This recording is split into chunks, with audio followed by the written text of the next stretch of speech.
Assalamualaikum warahmatullahi wabarakatuh. Sebelumnya dengan saya Dr. Esti Mampuni Pangastuti. Di sini saya akan memaparkan modul R4 saya dengan SPV Dr. Andrian Fajar Kusuma Dewi MSc SPKJ dengan judul gangguan mental non-spesifik karena kondisi medis umum.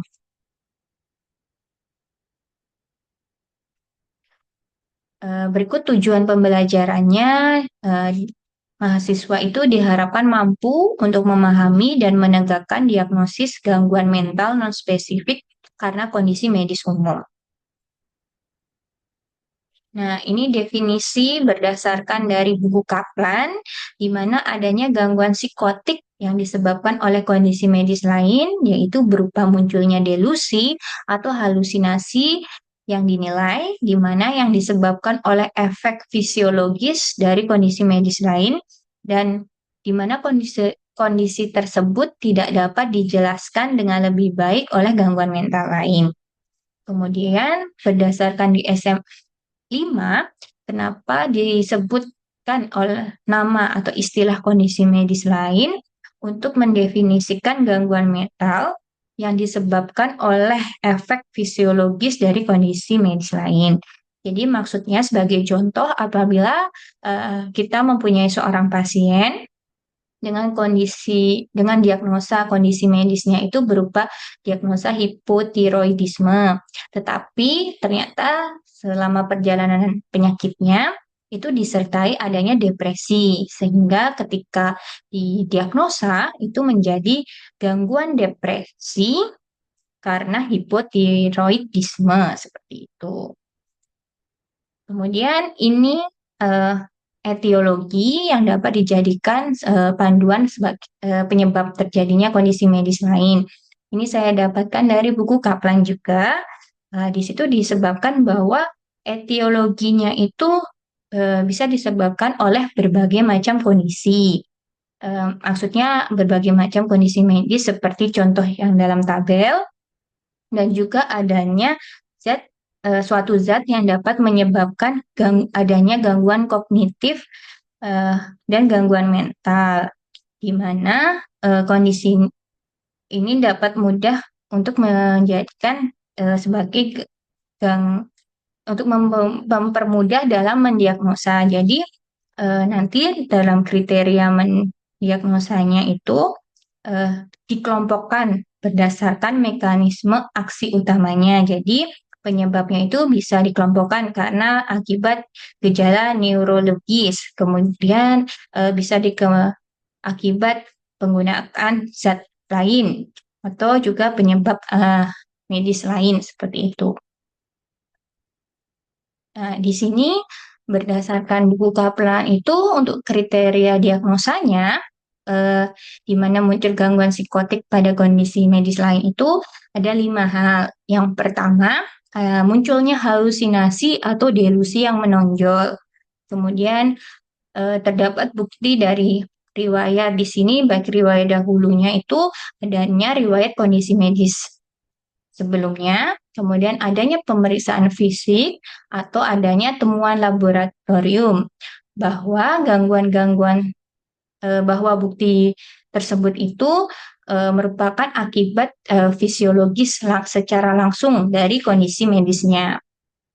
Kemudian yang ketiga, gangguan tersebut itu tidak bisa dijelaskan dengan lebih baik oleh gangguan mental lainnya. Jadi maksudnya gangguan yang terjadi adalah eh, dibarengi oleh gangguan kondisi medis atau gangguan fisik secara medis terlebih dahulu, baru setelah itu dalam perjalanan penyakitnya muncullah eh, gangguan mental seperti itu. Nah, kemudian adanya gangguan yang tidak terjadi secara eksklusif selama perjalanan delirium.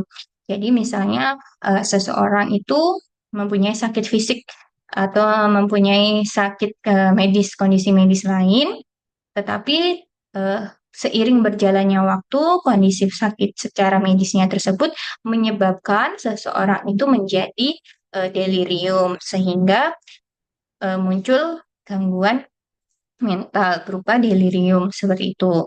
Kemudian yang kelima, bahwa gangguan tersebut menyebabkan penderitaan atau gangguan yang signifikan secara klinis itu mengganggu dalam bidang sosial, pekerjaan, atau bidang fungsi penting lainnya. Jadi gangguan tersebut itu mengakibatkan seseorang itu menjadi terganggu fungsi perannya atau fungsi kesehariannya. Nah, ini berdasarkan buku Kaplan, yaitu tabel 10.5.2, yaitu eh, adalah kondisi medis zat penggunaan kondi- kondisi medis zat atau obat yang menyebabkan gangguan neurokognitif atau dan gangguan mental lain. Sebagai contohnya adalah sesuai tabel sama bagaimana cara mendiagnosa atau bagaimana kriterianya itu berdasarkan buku Kaplan itu ada 3. Yang kriteria secara umumnya itu ada 3. Yang pertama, adanya riwayat penyakit medis sebelumnya, kemudian pemeriksaan fisik, kemudian pemeriksaan laboratorium, kemudian di mana gangguan-gangguan seperti dalam tabel ini mulai lebih dahulu, baru seiring berjalannya sakitnya muncul gangguan mental. Kemudian gangguan tersebut itu eh, hanya berlangsung ketika sakit medisnya itu berlangsung. Jadi maksudnya adalah ketika kondisi medisnya itu berangsur-angsur pulih, maka gangguan mental pun berangsur-angsur membaik atau pulih seperti itu. Nah, ini adalah tabel 10.5 ketiga, di mana adanya alat penilaian kognitif yang umum biasanya digunakan. Sebagai contoh, misalnya ada gangguan secara global, maka dinilai dengan penilaian kognitif Montreal atau Minicog, yaitu atau skala penilaian demensia. Kemudian ini merupakan tanda dan gejala neurologis spesifik kondisi medis yang terkait. Nah, di sini adalah tanda atau gejala secara neurologis, maka di kondisi medis yang terkait misalnya adanya perubahan kesadaran, maka perubahan kesadaran itu kita nilai dulu apakah penyebabnya karena adanya infeksi atau adanya ensefalopati hepatik atau adanya penggunaan zat yang diinduksi. Seperti itu. Kemudian di sini selanjutnya itu adanya prinsip umum untuk mendiagnosa gangguan yang disebabkan oleh kondisi medis lain atau disebabkan oleh penggunaan zat. Seperti itu. Ini adalah contoh-contohnya gangguan akibat kondisi lainnya. Kemudian yang selanjutnya ini adalah kriteria berdasarkan DSM-5 untuk gangguan neurokognitif yang mayor. Untuk kriterianya seperti dalam tabel yang tercantum. Kemudian selanjutnya ini adalah kriteria diagnosa demensia vaskuler dari NIGS Iron, di mana kriterianya seperti dalam tabel yang terlapir. Dan ini juga kriteria diagnosa dan prevalensi terjadinya demensia vaskuler berdasarkan buku Kaplan seperti yang terlampir. Juga ini ada penilaian tingkat keparahan cedera otak akibat adanya trauma. Kemudian dibagi adanya ringan, sedang, dan berat. Kemudian yang terakhir adanya faktor resiko penyakit HAND seperti ini. Kemudian ini adalah tabel gangguan jiwa atau gangguan mental akibat penggunaan zat seperti itu.